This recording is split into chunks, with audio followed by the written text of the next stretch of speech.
Hey friends, thanks for clicking on this video. I hope you'll take a moment or two to give it a like and a thumbs up and to share it with your bestest of buds.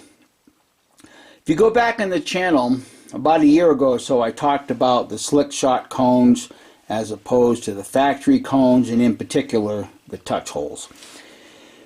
And before I get my 62 pocket police revolver back out on the shooting range, you've seen in the previous video that I made a secondary spring. And before I get out there to test that, I also want to let you know a couple other things that I've done, and I want to make a comparison with the touch hole, the slick shots, as opposed to the factory. And this is the device that I use to measure that, which is tip cleaners. They're very precise, or as precise as one would expect them to be. But the touch hole in the slick shot measured out at 0.037. The factory Uberti cone, the touch hole, also measured out at 0.037. The Track of the Wolf cone that I bought for my pocket police to replace the factory, that touch hole measured at 0.026. And then the Triso cones measured out at 0.028. The point that I'm getting at is that at this point I'm no longer convinced that the larger touch hole is causing most of the blowback, because you could put the slick shot in the pocket police and you're dealing with the same size hole. The difference is obviously the two relief holes, the pressure relief holes that are drilled into the side of the slick shot. Also, go back on this channel and you will see that I did a very in-depth video in homemade slick shot, with the hole, the touch holes being the same size, the slick shot and the factory cone. So I took the original factory cones that came with this pocket police, and I don't know if you can see it, but I once again made my own slick shot.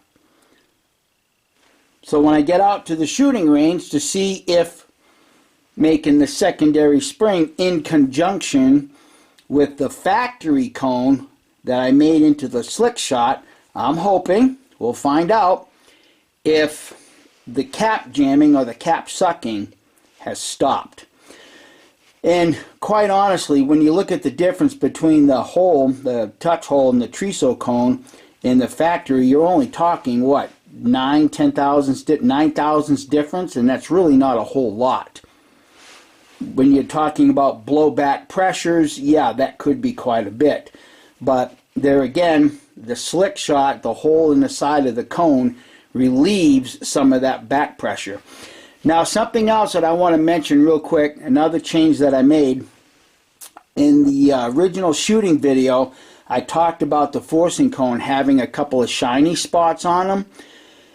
Well, when I got it back into my shop and looked at things much more closer, I realized that the high spots were not necessarily on the forcing cone, but on the cylinder itself. So I took 220 grit sandpaper and I sanded it flat. And the reason I came to that conclusion is because when I looked beneath the bluing, I could still see machining marks. There we go. Now that I got the word out of my mouth properly. So what I did is I sanded it down, got everything smooth, reinserted it, and now I have a very solid 3/1000ths of an inch gap all the way around. I could take the 3/1000ths feeler gauge and I could spin the cylinder in place with the barrel on and not feel any hesitation or anything at all. And I can tell you right now that a 4/1000ths feeler gauge will not, absolutely will not insert in between the forcing cone and the face of the cylinder. So those are the changes that I've made with that pocket police in particular. So let's get out to the shooting range and see if the modifications I've made, even with the factory Uberti cone, slick shotting those, let's see if it improves the performance or the ignition with this gun, and or stops the cap sucking. Would somebody please shut the fan off?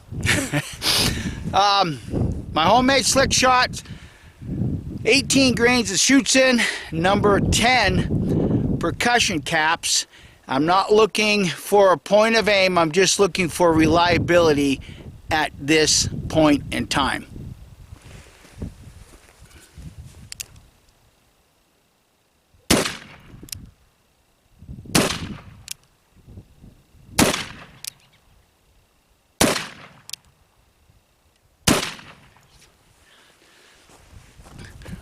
First couple shots missed, but let's take a look at what we did with the clay pigeons.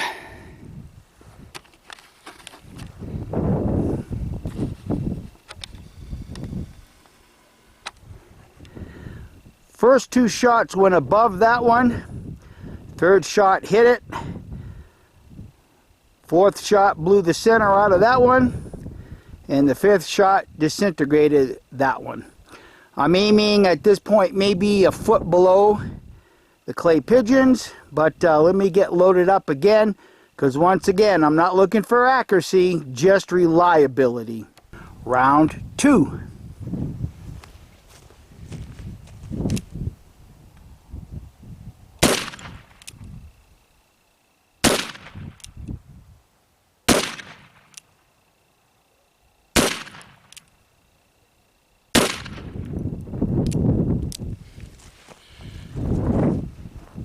So far, so good.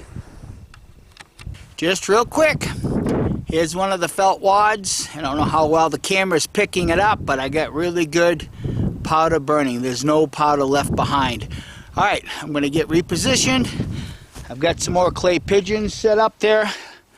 Let's see if we can just keep going and see if we can avoid any of these cap jams with my homemade slick shots.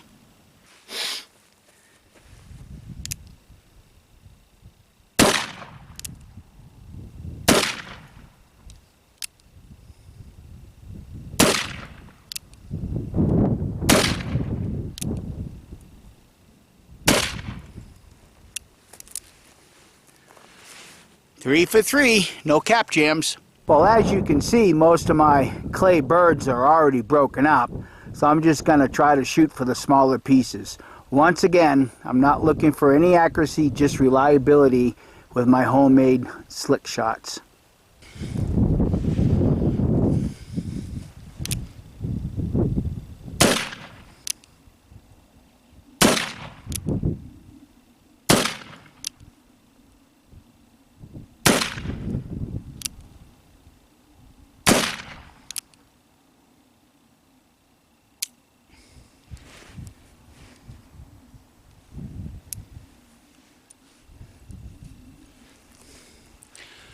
I lost count. That was 5.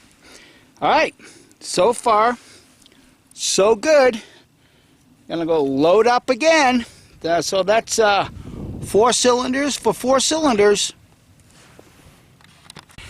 And not to forget, this is the secondary spring. So far, so good.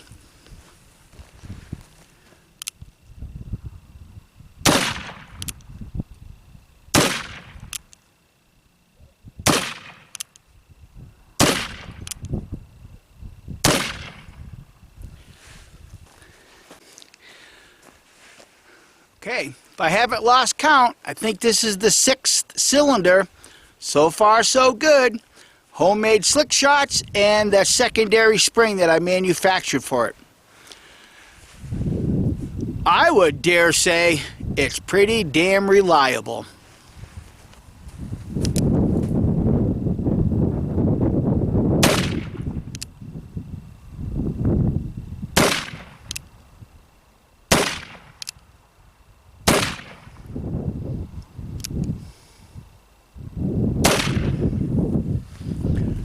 That's number 6. I think I'm going to load it up one more time. Okay, she is getting a little dirty, I will have to admit that, but so far reliability spot on. This will probably be the last round. Battery is cold and it's dying pretty quickly. But for those that think these guns cannot be reliable, make them reliable. As you can see, I've had no hiccups whatsoever. If you don't want to spend the money on the Slicks shot, then you can take your Dremel tool and get the proper bits. I've mentioned before, a lot of your dental technicians will just throw those bits away when they're wore out. You could probably get a handful of them from your local dentist. But let me get these last 5 shots off and bid everybody adieu.